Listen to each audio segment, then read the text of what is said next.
Cái âm trầm của bạn Thu thật là vãi đái. Ngày xưa biết sẽ không như bây giờ, biển làm hoang vắng.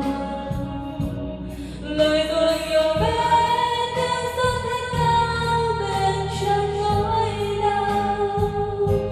Tình ngày xưa lâu sống cũng vỡ tan, đời tôi đánh mất giấc mơ không còn em xưa nào.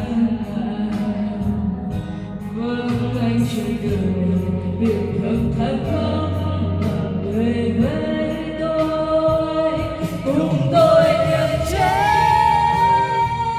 cùng anh biển thang ngàn năm nỗi đau hoa biết mấy ngàn cô đơn đường vàng cùng tôi biển chết